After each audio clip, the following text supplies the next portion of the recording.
Hi, and welcome to my channel. My name is Rachel Edmond Marchbanks. I'm an educator, a mentor, a life coach, and a survivor. But most importantly, I hope to be an example to you of what life can be in spite of what it's been. If you're new to my channel, I'd like to say welcome. And for those of you who are returning, please know that I am forever grateful for all of your support. If by chance y'all hear something today that resonates with you, please hit that like, share, and subscribe button so that we could get this information out, grow the channel, and impact as many people as possible. And as always, if you have any kudos or concerns, please feel free to drop them in the comments below. So once again, I just want to thank you for taking time out of your day to share with me. And without any further ado, let's get into today's message. I was watching an interview the other day on CNN where Anderson Cooper was interviewing Miss Amanda Gorman. She is the inaugural poet for President Biden and Vice President Kamala Harris's inauguration ceremonies earlier this month. And he, as he began to interview her, and I'll say right up front, I really don't even remember the content of the interview. I don't, because her initial response to his question just stunned me. It stopped me right in my tracks. So whatever it is this question was that Anderson posed to her, her response was, in essence, well, I am a poet. Period. Now, the period, that part came from me.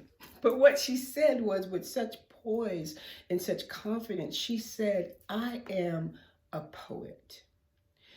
Then she went on to explain about some challenges that she faced when she was younger, as far as with her speech, having a speech impediment. And I want to say Anderson alluded to him having one as well, and of course Dr. Maya Angelou overcame some challenges as well as a child. And she went on to explain that because of that challenge, she learned early on to express herself through words. Okay, that's how she expressed herself. That's really how she understood the world around her and the world inside of her. Okay, that's how she learned her gift. That's how she learned her calling. And so she just decided to stand on that as a child and grow and live. And here we are today. And so she says, I am a poet. She did not say I'm a literary. She didn't say I'm a writer. She didn't say I'm an editor. I am a poet. And so that got me thinking, because I was like, man, I just had a birthday. I had a birthday earlier this month. And so when I thought on what she said, I was like, Rachel, could you answer that? If someone were to ask you who you are, or when you were to respond to any question, from what position are you doing that? Do you have a solid, definitive position? And of course, we have so many facets, so many parts of who we are, that it can be difficult to decide, to stand on one particular persona or one particular identity. But the basis of who you are, you should be able to speak to. And I'm talking about me, and I'm hoping I help you. But I'm talking to myself, and I was like, okay, well, hi, my name is Rachel, and I'm a cut, that ain't gonna work. That don't work. So, take two. Hi, my name is Rachel, and I'm a veteran. I'm a mother. Cut. Take 25, right? I could not come down with a definitive answer, and it shook me for some reason. I didn't like that. So what I decided to do was, as I often do, is I got that trusty pen and paper, and I put pen to paper, and I started writing out, who are you, Rachel? Who are you? You are a mother, you are a sister, you are a veteran, you are a teacher, you are a lover, you are a friend, you are a partner, you are an inspiration, you are a safe space for people, you are a mentor, you are a supporter, you are a survivor. The last thing I wrote was, you are a survivor. Then I took that same pen and went up to number 1 and I wrote, you are a survivor. I am a survivor. You are a survivor. I'm telling you, we have all survived 100%. 100% of the obstacles and the challenges that we have faced. We have survived 100% of them. So keep that in your mind. And that's what I had to tell myself. And then finally I said, Rachel, you are an author. And I took that pen of my life. I took it back from those outside influences. I took it back from the people that said, this is what you are. This is all you're going to be. This, you can't be anything other than. I took that back. I took the pen back from the chatter that's going on in my own mind. That negative self-talk that goes on in my own mind. And I'm pretty sure at times you may find yourself dealing with that as well. But I know that I can take the pen back from that chatter. I can take the pen back from generations. I can take the pen back from decades ago. I can take that pen back from experiences from last year that had me thinking I had no worth. That's not so. I scratched all that stuff out. I took that pen and said, I am an author and I am writing the rest of my story. What I encourage you to do today is take some time, get you some quiet time, and just think about it. Do a little bit of introspection and ask yourself, who are you? Who are you? What do you want to do? What are your goals in life? What has been your experience in life? And what are the experiences that you hope to have? And later on, we're going to develop some skills and some goals, some written goals to help you get to what it is or where it is you want to be.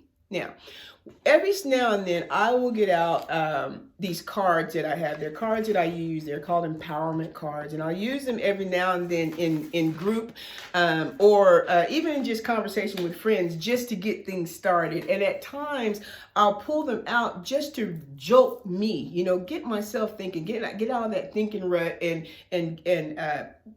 start to think about some new ideas and new ways of doing things and new ways of seeing things. So I pulled 3 cards that I'd like to share with you today.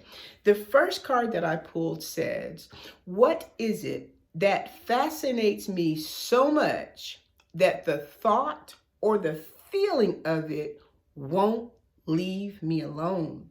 And how do I put this feeling into action right now? What is it? Okay? What is it that fascinates me so much that the thought or the feeling of it, I just can't shake it?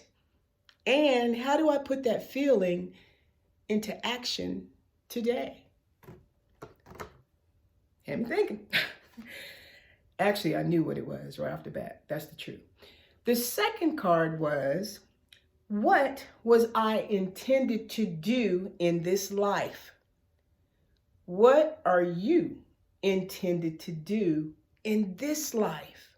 Because I'm telling you, whatever it is that you're intended to do, it's not for me to do. It's for you to do. And if I try to walk in your calling or walk in your purpose, I'm going to fall short. I'm always going to fall short. And chances are I'm probably going to start comparing myself to you when I'm never going to walk in it to its fullness, because that's not what I was intended to do. Okay, so I'm challenging you today to look into yourself and figure out what was it I was intended to do in this life. And the last question, which I'll say is the icing on the cake. I was going to say the nail in the coffin, but we're not going to think like that no more. So the icing on the cake was and is, what is my gift to the world?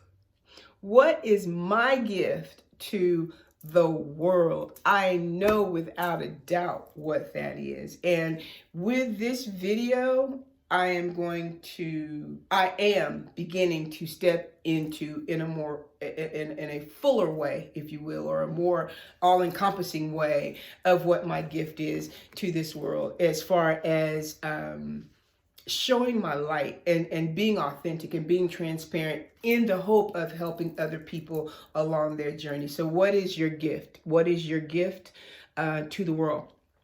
Someone shared with me once that I was struggling really, really hard. And to be honest with you, I was struggling with comparison. And like I said earlier about, what I'm intended to do versus what you're intended to do. And if I try to walk in your lane, I'm going to stumble. I'm not going to do it as effectively as I could if I'm walking in my own. And so I was really, really, really struggling with comparing myself, really my actions, my body, my mind, the way I thought, the way, all kinds of stuff, just comparing it with other people. And so someone, he spoke into my life and he said, in essence, look at here, the gift God gave you is to just be you. The gift God gave you, Rachel, is to just be you. If you be you and be authentic in who you are, that is what is going to draw people. That is what is going to get people's attention. That is what is going to make a connection between you and someone else. Because when you beating against the grain, going against the grain, things just aren't as smooth as they are. So he told me, it's well over a year ago, he said, look, the gift God gave you is to just be you. So what I hope that I've shared with you today, among other things, is you have the ability, trust me, it's in there. You have the ability in you to stand up, be present right where you are, and to share your light with the rest of the world. I know it looks dark. I know a lot of stuff is going on in the world right now. That is so true. And my heart goes out to everybody who is dealing with the negative fallout, if you will, from COVID and the economic situation that our country is in, and the civil unrest all over this world. Everybody's dealing with it, but I still, in the midst of it, I'm telling you, there is a light inside of you that needs to shine. Okay? You have worth. You have value, and you matter. There is a gift inside of you that the world needs to see. The world needs to know somebody is waiting on you to stand up and share that gift. So, that's what I wanted to share with you from my heart today. And I hope that what I've shared with you, and what we talked about, I hope that it's helpful, and again, if it don't resonate with you right now, hang on, just don't discard it, don't delete it, just save it, let that thing marinate, save it. And when you get quiet and things slow down in your day or whatever, sit and think about that. I encourage you to set pen to paper and write it out. Who are you? And it's who you identify yourself as, not at what they said. What, like my mama said, wait with their mouth. I don't care what they said. What do you say? Rachel, who are you? I am a survivor. I am a leader. I am a light. I am a mentor. I am a friend. I am a companion. I am a supporter and an encourager. That's who I am. And I hope that I've given you something today that will encourage you on your walk and on the rest of your day. And so once again, I thank you for your time, and I hope and I pray this has blessed you. And until next time, have a great day. Bye-bye.